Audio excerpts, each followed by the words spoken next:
Okay, today I'm going to talk about addicted. Now, you're thinking drugs, but no, not drugs. Just like, addicted. Like, it could be anything. Like, it could be like, I know there are some people who are addicted to their phones and technology. And for me, I'm not addicted to my internet. I can do something else if I want to. Like, I've got heaps of stuff to keep me occupied. Like if there was like a little blackout or something, like I would just like, okay, I'll just read a book, I'll just draw, I'll just watch a movie, because it keeps me occupied, and I'm not always on the internet 24/7. As well. My brother is on the internet a lot and is not, I wouldn't say addicted, but if there was like a blackout or something, he would just want the internet to come on. And he's got like all these books and DVDs. He just wants his computer, his 2 iPads, and that's it, as well. But yeah, there's like sort of like stuff out there, like apps, one of my friends said, you should get TikTok. I'm like, no. And I'm like, I'm on TikTok now, but I don't really use it a lot like other people do. Like I said, I'm not on the technology 24. What did I say? I'm not on technology 24/7 a day. That's just impossible. Sometimes I'm on it, sometimes I'm not. But it just depends what I feel like. So for me, I'm not always on it. I'm not even always on my phone a lot, because I'm always, not always home, but I only use my phone when I go out. So, because I've got a laptop and iPad to keep me occupied. So, I only use my phone when I go out. I don't really use it a lot when I'm home, because I've got got my iPad and laptop as well. And, but yeah, yeah, so, I'm using Instagram a bit now, only because I don't really use Instagram a lot, but, I'm using it to promote my channel. I'm more of a Facebook person, than anything, because, I just don't understand why. Like, I think, like, TikTok a bit, like, some of my friends use it, but I'm just not one of those people. Like Instagram, like I don't use Instagram, but I'm using it to promote my channel and what I do on YouTube anyway. So yes, like I said, I'm not always on the internet a lot, because I'm the kind of girl that gets a lot of headaches and eye aches as well, so that kind of contributes to that as well. But yes. So anyway, so addicted. Like, those things can be addicting, but also I could say, like, searching things up could be a little bit addicting, because, like, I've been banned from Google, and, I can't use Google, I can't, type any, I can't, what's the word I'm looking for? I can't, like, search things up on Google. Like, I've been banned from that. Like, I can't say a meaning of a word or anything. But, yeah, this was, like, before I was banned on Google. Like, I would always research stuff up. Like, I was just going, like, not mad, but you know how sometimes when you search things up and you get so obsessed into searching things up and the meanings of words, especially medical stuff, it kind of gives you throw a loop. That's what I'm like, a bit. But I'm trying to control it. It's not going to be perfect, but I'm doing my best, and that's all I can say. So, yeah, so I've been, like, now banned off Google. It's kind of giving me sort of like a release a bit. I can look up a word still and not, freak out or anything. But I do have this exercise that helps me to let stuff go, because I'm a girl that holds on to things, like, a lot.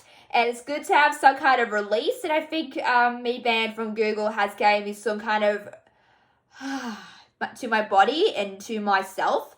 Because, it's just given me, like, my old life back, sort of, we are so obsessed with, the internet and Google itself. It kind of drives you a little bit mad. But, yeah,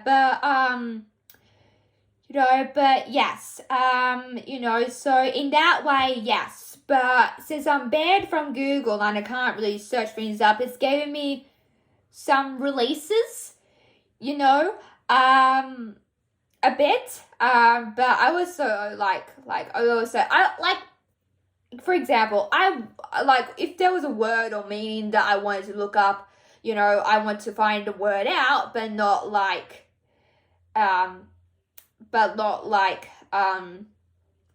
you know, be obsessed. Because I like to find the meaning of words, because sometimes someone would say a word on TV and say, oh, what does that mean? And then I'll look it up and stuff. So that to me is okay. But with the medical stuff, yeah, I'm still working on it. Let's just say I'm still working on that. It's awful, very terrible. But yeah, but I think also because of COVID as well, because COVID, you know, I never used to be afraid of medical stuff like at all. But ever since COVID happened, I guess people have been so scared of the news and stuff, of what people are saying about COVID. Like, you know, during like COVID, it was hard because there'll be all this stuff about these medical things happening. And like they didn't like to give like the full report of it. Like the doctor say, oh, you know, he died because he had something else.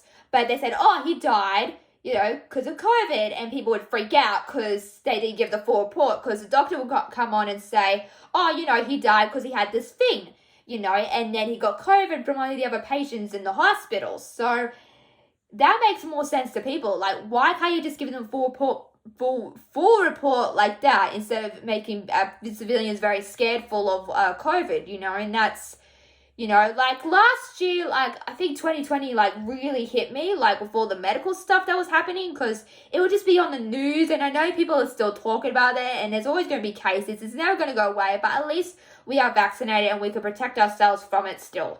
So I guess that's the start of the medical stuff for me. But yeah, but I think like, you know, I think like what was it?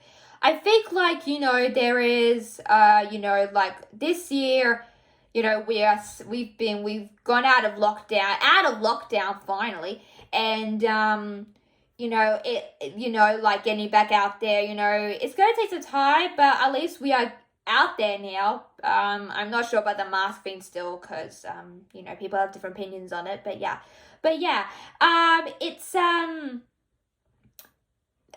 what is it, like, it's very hard, and sometimes COVID sometimes can influence your worries of medical stuff. I know it's shocked me off a loop, but I'm trying to control it the best I can. I know it's not going to be perfect, but I guess I can sort of start from there.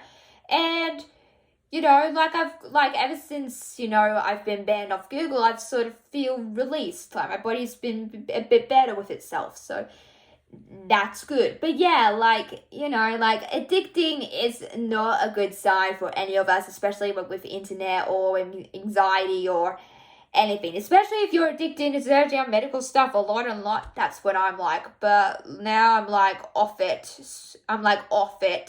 And try and harness that in and try to control it a little bit more, instead of just searching medical stuff up.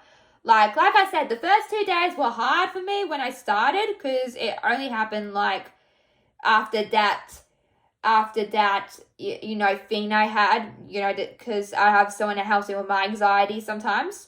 So that kind of happened after that day. Like literally after that day, and the 2 days was so hard, you know. I thought I was never gonna do it, but I did it. You know, but yeah, like it's a process, but you'll get there in the end. And you know, I can't say if I still, you know, search on medical stuff, but like I said, I'm still trying to control that and trying to harness that in that way. So that's my Autism Talks. Make sure to like, share, subscribe to get it to 400 subscribers, you guys. Also hit that subscribe button, you guys.